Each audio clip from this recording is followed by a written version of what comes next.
Será o Silicon Valley Bank aquele canário dentro da gaiolinha nas minas de carvão do século XIX? Acompanhe o vídeo, bem-vindo ao canal O Baú do Trader.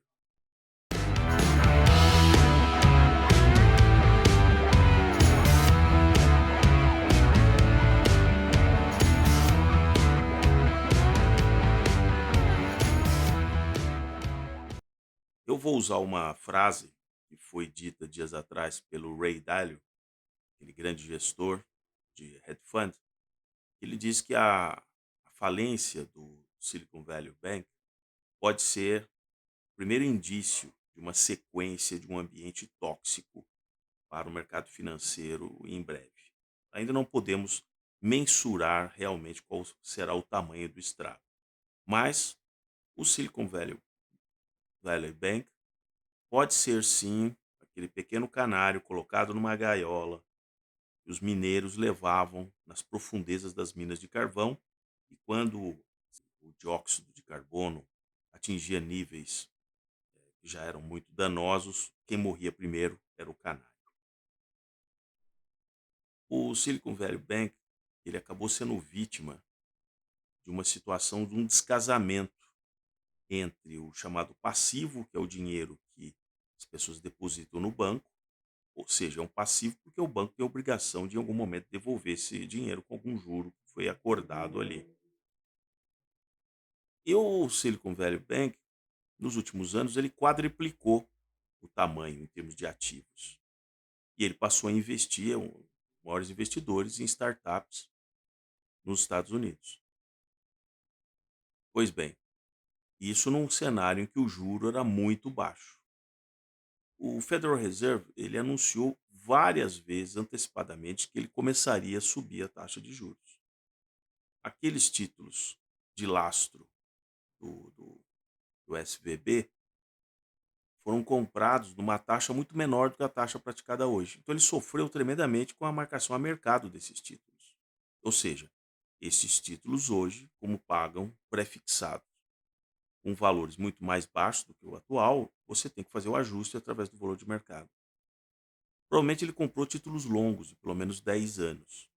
Os projetos que ele investe, das startups, também são projetos longos. Então ele provavelmente casou a, a maturação de vários desses projetos com o lastro que ele tinha.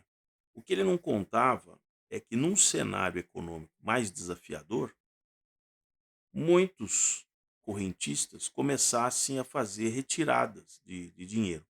Enquanto o fluxo de dinheiro era maior do que os resgates, ele conseguia passar, inclusive, aquele dinheiro que ele tinha que pagar para alguém. Falou: bom, dado que eu recebi mais hoje, eu pago para essa outra pessoa com o mesmo dinheiro e eu ainda vou estocando isso, comprando títulos, inclusive recentemente em taxas mais altas. Acontece que a partir de um certo momento, o número de saques superou o número de depósitos. E aí ele foi obrigado a começar a vender aquele lastro, e aí forçosamente ele teve que vender com deságio. Até que chegou no momento que o regulador teve que liquidar o banco e dizer: olha, você não tem toda essa quantidade de dinheiro para pagar todas essas pessoas que estão fazendo esses resgates. E o chamado FDIC, que é equivalente ao Fundo Garantidor do Brasil, vai ressarcir, pelo menos em tese, ele deveria ressarcir aqueles que detinham até US$ 250 mil. O problema é que 60% dos depositantes têm valores acima de US$ 250 mil. Se o Fed realmente levar a cabo a intenção de pagar a integralidade do depósito em conta corrente, ele pode criar um problema mais para frente, porque haverá a reivindicação de que qualquer instituição financeira ele vai ter que pagar tudo que está ali depositado. E ele dificilmente vai encontrar recursos para fazer isso. O que, que nós aprendemos aí a partir desse incidente? Que eu houve uma expansão de dinheiro muito barato desde o quantitative easing ali de 2009, 2010, enfim.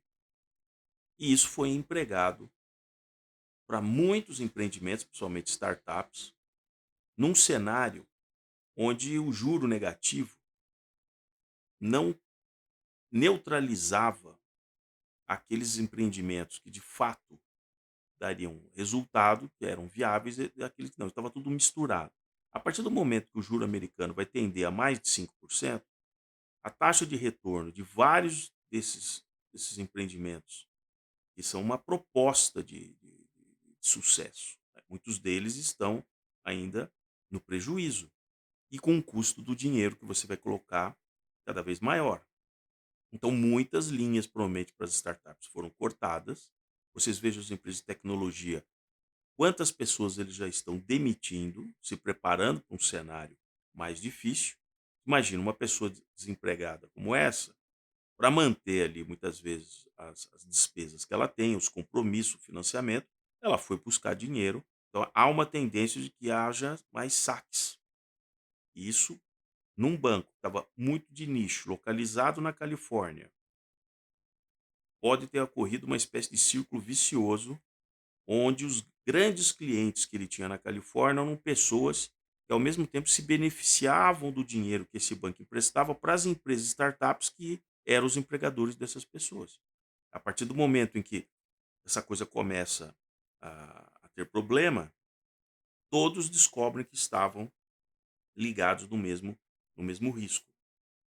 Por isso que é sempre muito útil que você, muito prudente, que você não invista o dinheiro de reserva que você tem na mesma área de atuação que você ganha o seu sustento. Porque se a sua área de sustento tiver problema, aonde você investiu também terá problema. E aí, por sua vez, você vai perder as duas fontes de receita. Provavelmente pelo seu emprego e também naquilo que você investiu. A diversificação é porque exatamente você tem que investir em algo que não está correlacionado. Ou seja, não tem uma correlação direta de causa e efeito que leve que ao alguma coisa implodir, a outra também imploda. Como existe muito dinheiro irrigando, essas economias como a americana, e com a elevação da taxa de juro, o custo do dinheiro maior, haverá sem dúvida uma redução no valor dos ativos financeiros. Muita gente terá que liquidar posições que detém, dando um desconto. Pode ser uma casa, pode ser ações que ele tem de uma empresa, pode ser participações. Então nós veremos realmente um mercado em baixa. E, e essa questão do crédito, apesar de ser um banco de nicho, levanta realmente o alerta para outras instituições financeiras americanas e no mundo. E isso vai afetar, inclusive, o financiamento de empresas no Brasil. Uma empresa que estivesse imaginando captar um dinheiro, um juro barato, comparativamente ao custo do dinheiro no Brasil, no exterior, ele não vai encontrar esse dinheiro. Essas linhas vão estar progressivamente fechadas. A gente já viu isso ali desde a crise do subprime, que as linhas de crédito para investimento fora foram eh, paulatinamente sendo cortadas. O efeito não é imediato, mas isso vai acontecendo agora, provavelmente a partir dos próximos meses.